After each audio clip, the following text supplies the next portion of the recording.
예수께서 다시 사셨습니다. 오늘 매년 이렇게 부활절을 지키는 것은 여러분의 믿음을 산 믿음으로 바꾸라고, 그런 믿음 생활을 이렇게 계속 하지만 부활절에 대한 그 의미를 다시 상고할 때 죽은 믿음이 아니고 산 믿음, 지식화되고 이론화되는 믿음이 아니고 실제 믿음 되는 날이 부활절입니다. 그래서 오늘 부활절에 여러분의 믿음이 살아있는 믿음, 산 믿음의 축복 속으로 들어가기를 주님으로 축복합니다. 요즘 우리가 사도 바울이 쓴 서신서를 지금 말씀으로 나누고 있는데요. 이 사도 바울이 굉장한 그런 지식자이고 또 유대계를 신봉했던 그런 사람이죠. 그렇게 열심히 신앙생활했던 종교인이라고 할 수 있는데, 그래서 어느 정도 했냐면 자신이 믿는 그 신앙이 옳다고 생각하기 때문에 초대교회 성도들을 감옥에 가두는데 앞장서서 잡아서 감옥 가두는데 앞장서서 일을 하고, 또 여러분이 아시는 대로 스데반 집사님이 현장에서 복음을 전하다가 돌에 맞아 죽는 사건이 사도행전 7장에 나오잖아요. 그 현장에 증인으로 섰던 사람이 사울입니다. 그래서 그 바울이라고도 하고 사울이라고 하는데, 집에서는 사울이라 하고 현장에서는 바울이라 같은 이름인데 어떻든 그런 모습이었는데, 오늘도 이 사도 바울이 다메섹 도상에 가서 예수 믿는 사람을 잡아다 이제 감옥 가두는 그런 일을 하러 가다가 공중에서 강한 빛이 내려 비치면서 눈이 어두워졌어요. 그러니까 눈이 어두워지니까 누군가 붙잡아줘야 되잖아요. 그래서 붙잡아서 이렇게 가고 있는데 하늘에서 음성이 들리는 거예요. 사울아 사울아 네가 왜 나를 박해하냐? 누구십니까? 나는 네가 박해하는 예수다. 근데 놀라운 사실은 그 음성을 듣는 순간 예수가 부활했구나. 그래서 그리스도구나.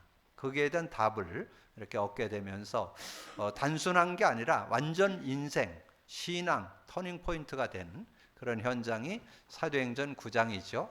그래서 그 이후에부터는 사도 바울은 예수가 그리스도라는 그 사실에 대한 확신을 가지고 이제 믿음으로 인도받으면서 이것을 내가 증거하는 데에서는 생명도 귀한 것으로 여기지 않겠다.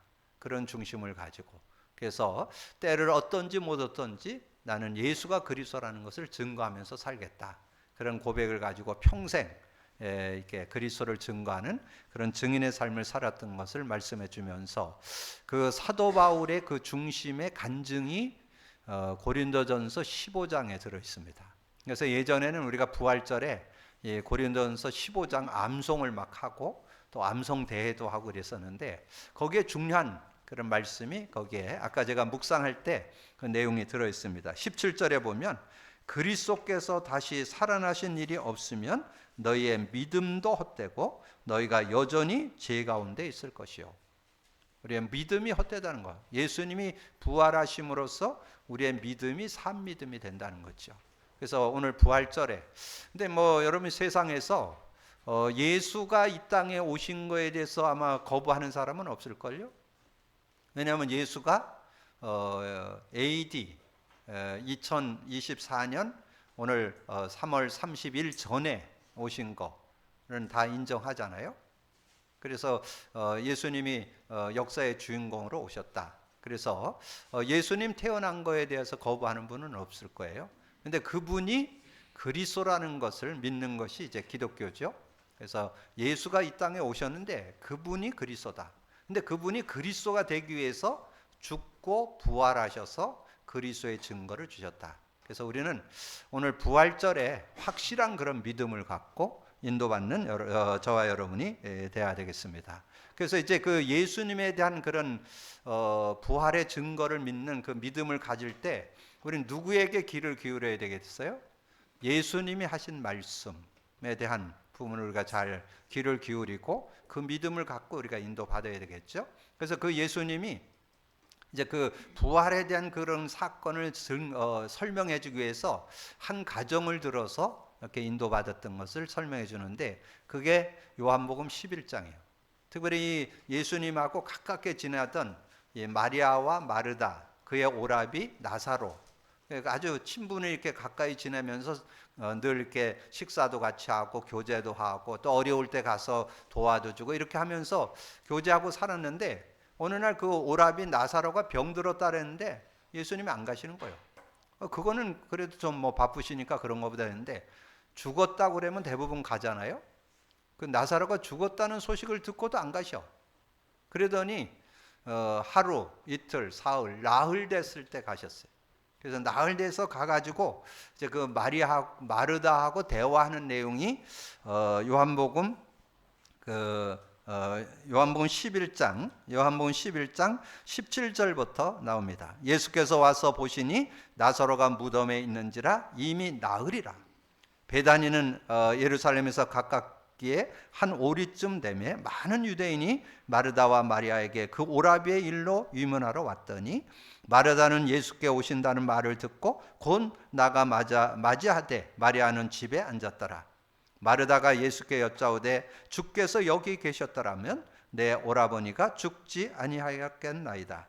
그는 그러나 나는 이제라도 주께서 무엇이든지 하나님께 구하는 것을 하나님이 주실 줄 아나이다. 굉장한 믿음이죠. 주님이 하시면 다 될 수 있다. 뭐 이렇게 믿는 믿음이죠.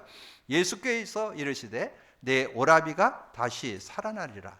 마르다가 이르되 마지막 날 부활 때는 나도 다시 살아날 줄을 내가 아나이다. 마지막 부활에 살아날 거는 믿는다고 그렇게 얘기하잖아요. 그때 주신 메시지입니다. 예수께서 이르시되 나는 부활이요 생명이니 나를 믿는 자는 죽어도 살겠고 무릇 살아서 나를 믿는 자는 영원히 죽지 아니하리라. 이것을 내가 믿느냐.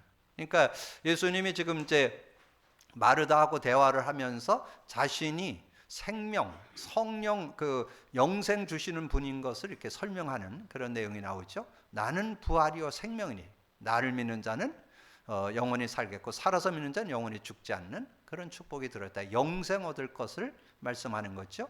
그러면서 예수님이 부활하셔서 제자들을 찾아와 가지고 하신 말씀이 요한복음 20장 21절에서 22절에 나와요. 예수께서 이르시되 너희에게 평강이 있을지어다. 아버지께서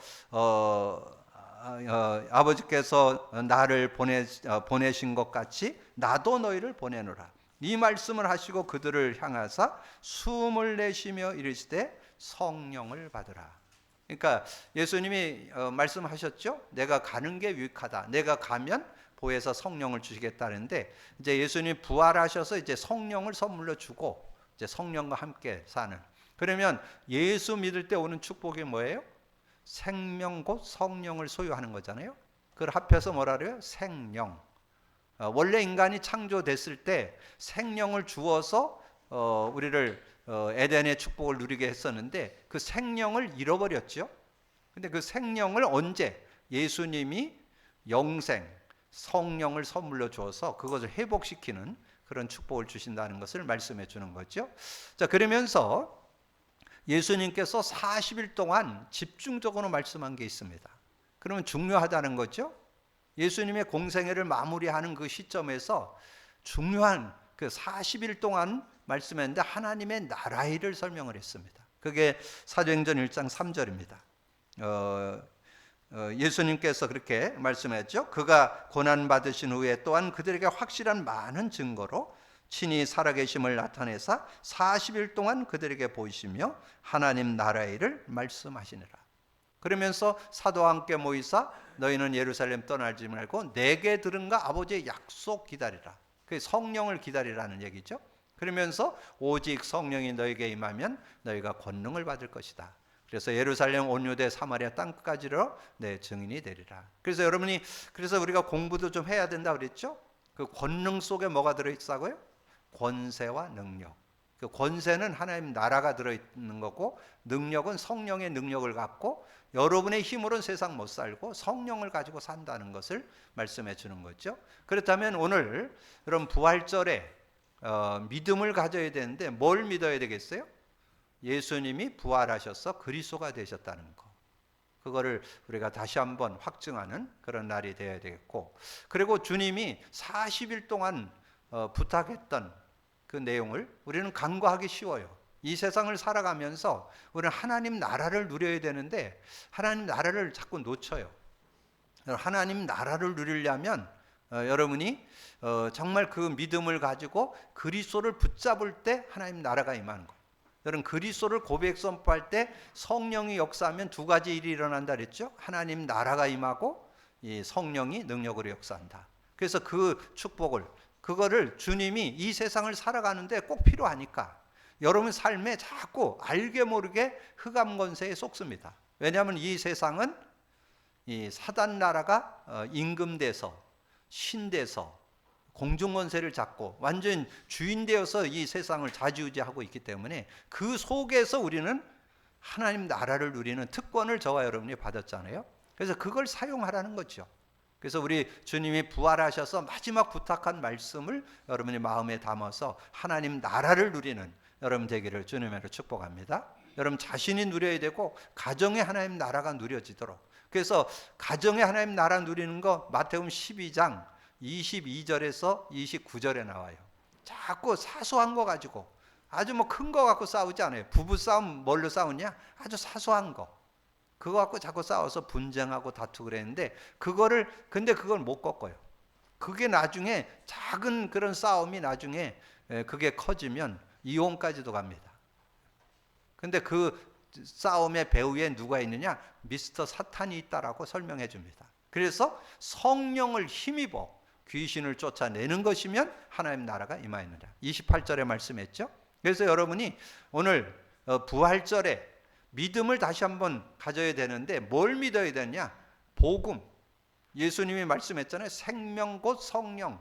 다시 한번 확인하고 우리가 성령의 능력을 갖고 살아야 세상을 승리하는데 성령이 역사할 때 권세가 나타나는데 하나님 나라가 임하고 성령이 역사할 때 능력을 받게 되는데 여러분 자신 모든 관계 삶에 힘든 거 많잖아요. 여러분 그것을 이기고 승리하면서 살아갈 수 있는 능력이 이 복음 안에 들어있는 능력. 예수님이 오늘 부활하셔서 주신 메시지 여러분 세요절 어떻게 보면 내요절이라고 할 수 있는데 요한복음 11장 25절 26절 요한복음 20장 21절 22절 사도행전 1장 3절 4절 8절 여러분 그렇게 정리를 해 놓으셔서 오늘 부활절의 축복을 여러분 그냥 행사로 지나지 말고 하나님 주시는 응답을 받는 축복의 날이 되기를 주님의 이름으로 축복합니다. 그래서 여러분이